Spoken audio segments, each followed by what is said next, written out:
Hello दोस्तों, मैं हूं डॉक्टर चेतन चोपड़ा।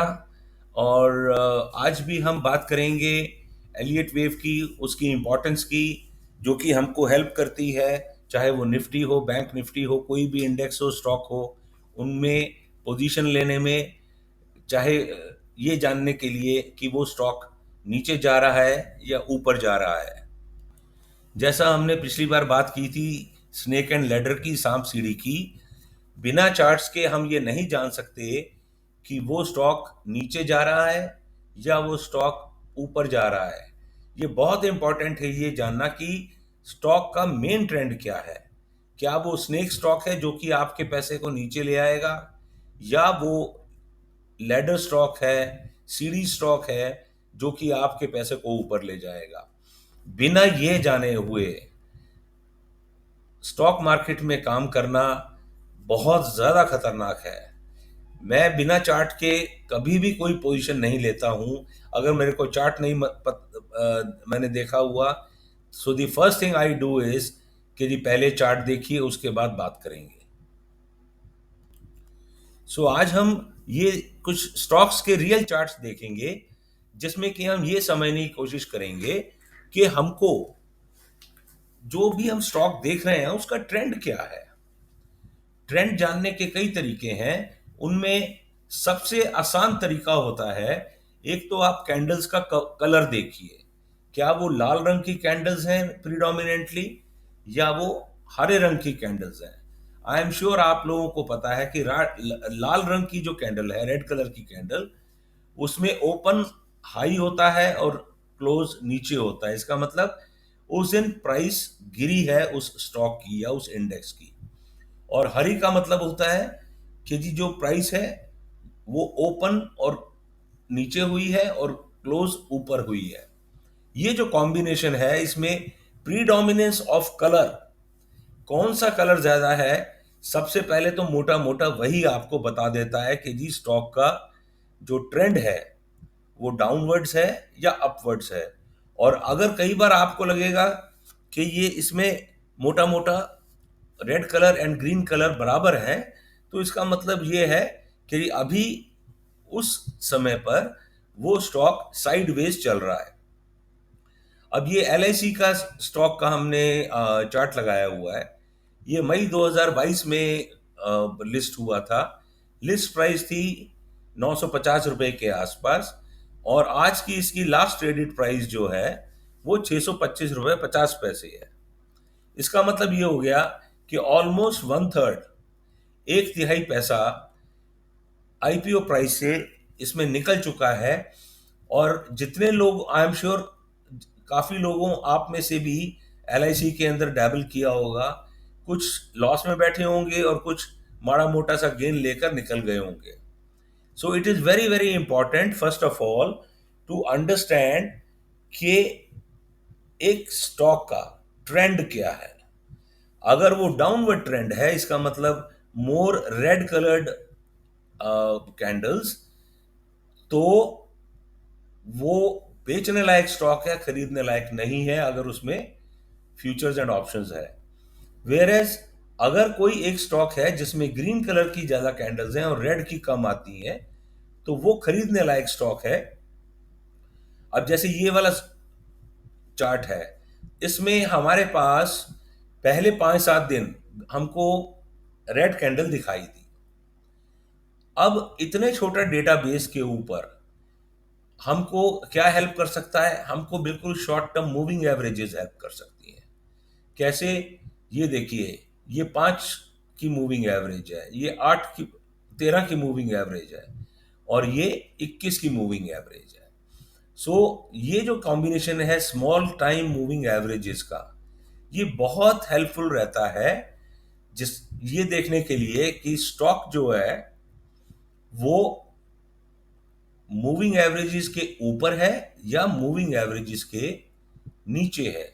थोड़ा और टाइम पास पास कर जाए तो ये 50 डे मूविंग एवरेज भी बड़ी हेल्पफुल रहती है। आप देख रहे हैं कि स्टॉक परसिस्टेंटली 50 दिन की मूविंग एवरेज के नीचे चल रहा है। इसका मतलब ये हो गया कि ये स्टॉक भयंकर डाउन ट्रेंड में है।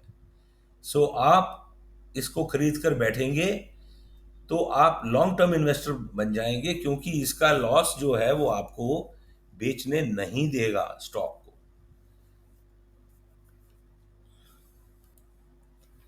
अगला स्टॉक जो हम बात करते हैं वो गार्डन रीच शिपयार्ड की बात करते हैं। अब आप ये देखिए, अगर मैं आपको शुरू शुरू में ले जाऊं इस वाले चार्ट में, राइट, बिल्कुल शुरू शुरू की बात है, तो ये जो रेड कलर की मूविंग एवरेज है, ये 200 डे मूविंग एवरेज है। ये ब्लू कलर वाली 100 डे मूविंग एवरेज है। ये येलो कलर वाली 50 डे मूविंग एवरेज है। What you will see is कि जैसे जैसे हम राइट पे जा रहे हैं तो 200 दिन की मूविंग एवरेज भी पियर्स हो रही है और 500 दिन की भी। मगर अभी हमारे को 200 दिन या 500 दिन ट्रेड करते हुए नहीं हुए हैं।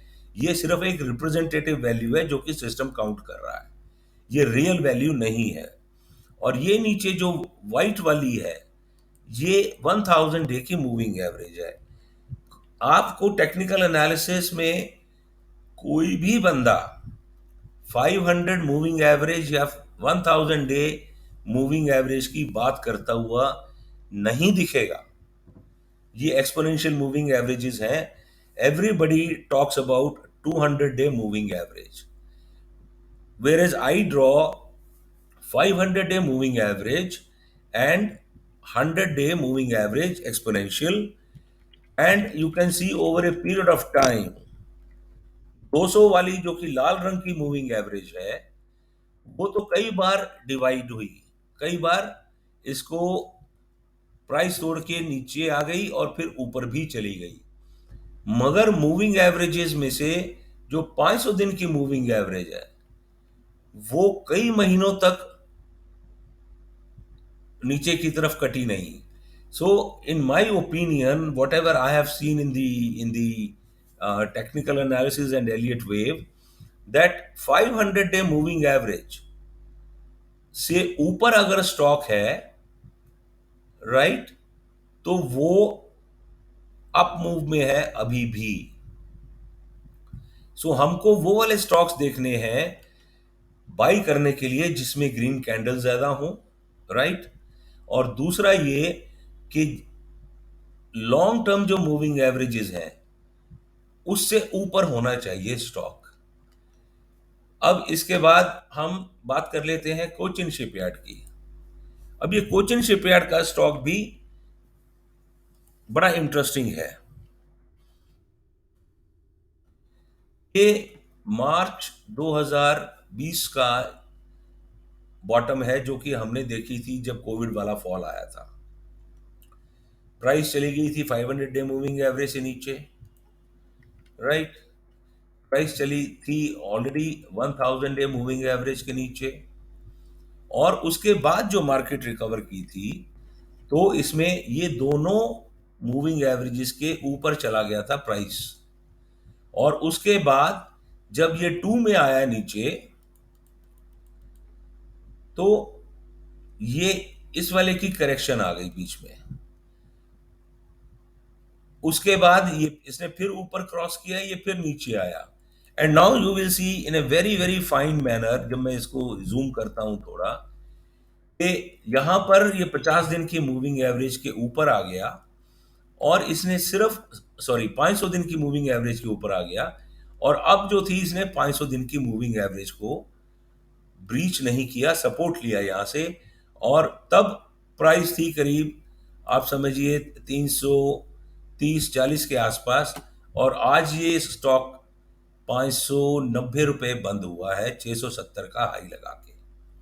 सो it is very very important to know कि जी हम कर क्या रहे हैं, क्या जिस स्टॉक में हम एंटर कर रहे हैं क्या वो अप ट्रेंड में है या डाउन ट्रेंड में है, ये जानना बहुत जरूरी है। अगर आपको मेरा ये कंटेंट पसंद आया हो, मैंने जो डिस्क्राइब किया है, जो वीडियो बनाया है, अगर ये पसंद आया हो तो काइंडली मेरे चैनल को सब्सक्राइब कीजिए, इसको शेयर भी कर दीजिए इस वीडियो को, और लाइक भी दे दीजिए। और अपने महत्वपूर्ण जो कमेंट्स हैं वो नीचे ज़रूर लिखिए, वो उससे मेरे को फीडबैक मिलेगा कि आपको मेरा कंटेंट पसंद आया नंबर 1 या नहीं आया, और आपको और क्या-क्या चाहिए जो मैं आपको एक्सप्लेन करके बता सकूँ। Thank you very much.